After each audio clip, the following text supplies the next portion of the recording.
tajuat, kuinka paljon se on opittavaa. Mutta kerrotaan nyt lyhyesti. Ensinnäkin onnittelut, olette valinneet loistavan päivän. Tänään nimittäin tulee Big Fish kello 21.4.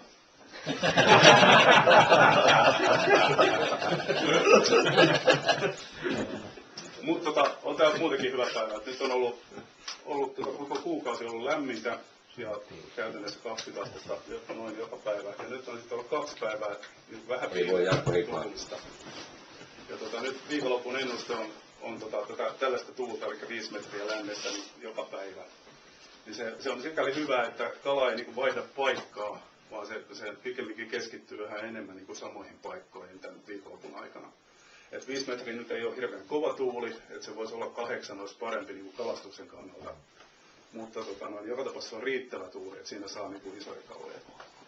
Ja nyt vedenlämmöt on tuolla Kemiönsaarella eteläreunassa, missä mä kalastan, niin sellaista alin on 15 ja normaali lämpö on noin 17 astetta, mitä siellä on.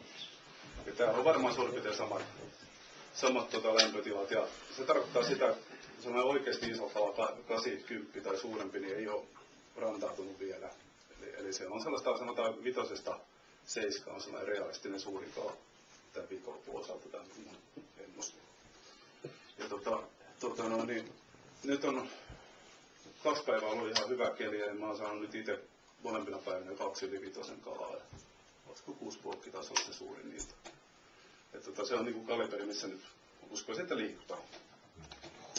Ja mä teen tätä niinku ammatikseni, niin mä kalastan kaikenlaisilla välineillä ja kaikenlaisilla vieheillä, mutta tietysti on jotain suosikkeja, ja nykyään tuo jerkkikalastus on se, mikä on minunkin mielenvalvonut, että sitä tulee harrastettua niin varmaan 70-80% koko ajasta. Ja sitten vaappua jonkun verran ja lusikkaa hyvin harvoin. Ja käytän myös lippaa. Jigiä en oikeastaan, niin ne kulkee mukana, mutta ei tule käytettyä. Että ehkä juuri näillä vedenlämmöillä, jo kala mielellään on jossain 3 metrissä, niin jigi voisi ollakin ihan hyvä nimenomaan hauella.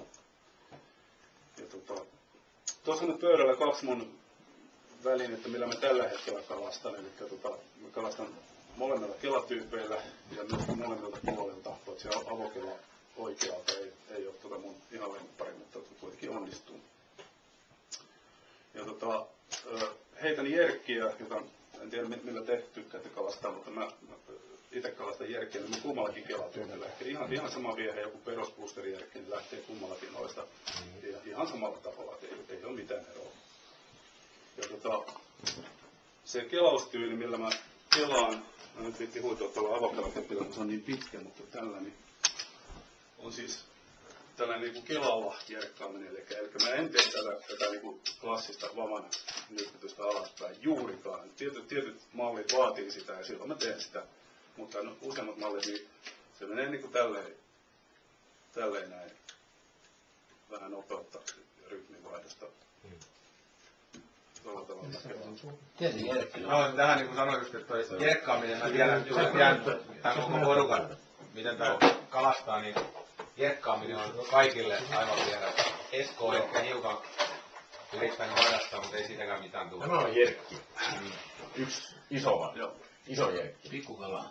Eli ei ole turpalevyä, niin kuin jossain vaatussa, joka niin kuin pistää se sukeltamaan, vaan sen saa liikkumaan ainoastaan tuolla käden liikkeellä. Tai vavan liikkeellä.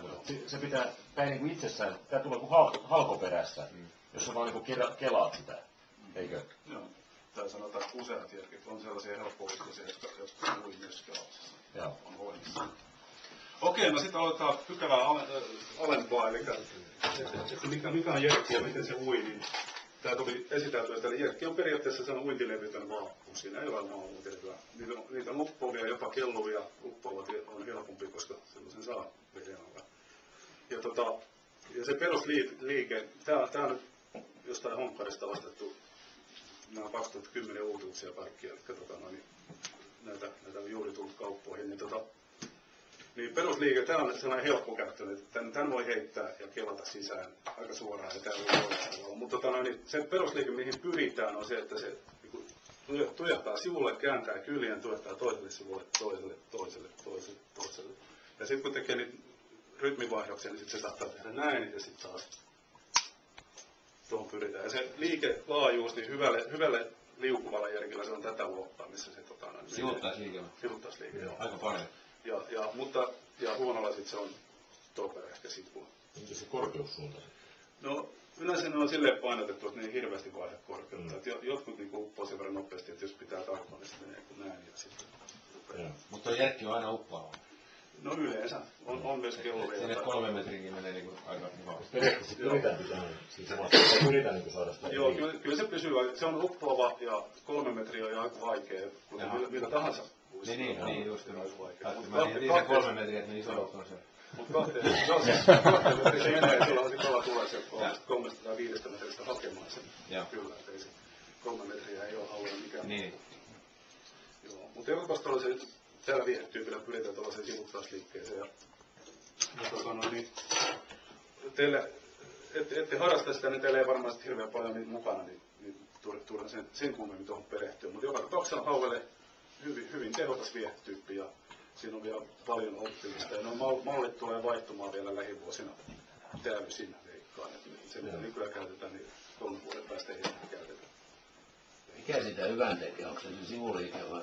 No se on, joo, siis joku selitti, että se viihtyy tai siis viipyy siinä kalan näkökulmassa niin paljon kauemmin, 50% kauemmin kuin tavallinen kauppu.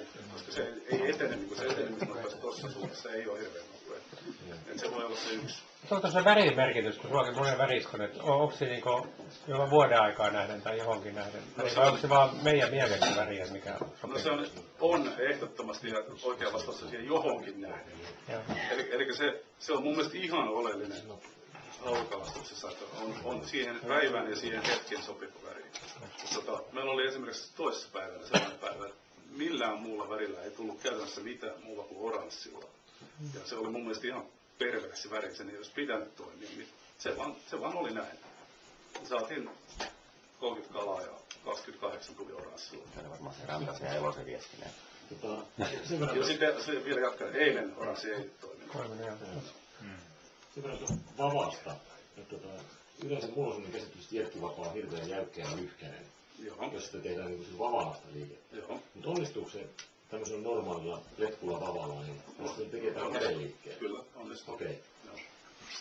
Vaimon käsitys. Esimerkiksi tämä vapaa, tämä sikainen vapaa. Se onnistuu tosiaan. Tämähän ei ole mitään erityisen jäykkä. Miten järkki on aika lyhyt. Ei ole mikään sellainen järkki. Mä tykkään itse asiassa, näillä voi väsytelläkin näillä lavoilla, kun ne on vähän joustavampia, niin on mukava väsytellä. Ja myöskään heittäminen ei ole niin hirveän raskasta, kun se vähän heittää tuolla lapakin. Mutta tosiaan se lyhyys liittyy siihen, että venelaadat pitäisi pystyä tekemään tätä. Ja kun se tekee kelalla, niin sillä pituudella ei ole nyt merkitystä. Toi ysijaltainen toimii aivan niin. Pituudella ei ole merkitystä. Koolla ei ole väliä. Harvoin mitä mulla on. Se on taito. Mä oon kuvitellut, että mä en saa niitä liikkumaan sellainen, kun sen pitäisi mennä, koska mulla on perinteinen vapaa. Mä voin näyttää. Joo, no se ei ole vavasta kiinni. Se on sitä jerkistä kaikkein eniten kiinni. Jotkut mallit ui kädellä hyvin. Ja esimerkiksi mulla on tällainen pienvalmistajan jerkki kuin Jussi T. Virolahdelta. Niin nämä Jussi T. jerkit on ihan tavattoman helppo uittaa kädellä. Ei ole niin mitään ollut. Kuka tahansa, koska tahansa, niin pystyy uittamaan näitä kädellä niin kalastavasti. Sitten tietysti vielä taitavat uittavat saa ne uimaan vielä paremmin, mutta niin perusuittu onnistuu. Mutta tämä on pienvalmistaja, että näitä ei saa marketista, vaan ne täytyy tilata netistä. Ei ole mikään helppo-uittuinen jerkki ja kalastaakin mun kokemuksen mukaan ihan jees, mutta ei ole mikään helposti saatavaa. Jees. Siinä oli tuo sun pakkis tuossa, niin mä voisin tietysti katsoa sieltä, näyttää sieltä jotain muitakin malleja. Älä katso. Se on Motonetissa. Ei ole yhtään. Nyt nähdään, me kalastettiin 2-3 vuotta sitten. Tai luutikalasta. Jees. Se on tommonen, ei ole panostettu mihinkään, vaan menty kauppaan ja ostettu, että en Ei tarvitse. Jos nyt tässä tyrmään ja vasta sitten kehun, niin tässä on hirvittävän vähän valikoimaa. Se on ihan rahakysymys. Onko se tyhjä lukema? Rantanen meidän. Täällä ei ole yhtään Motonetista ostettu.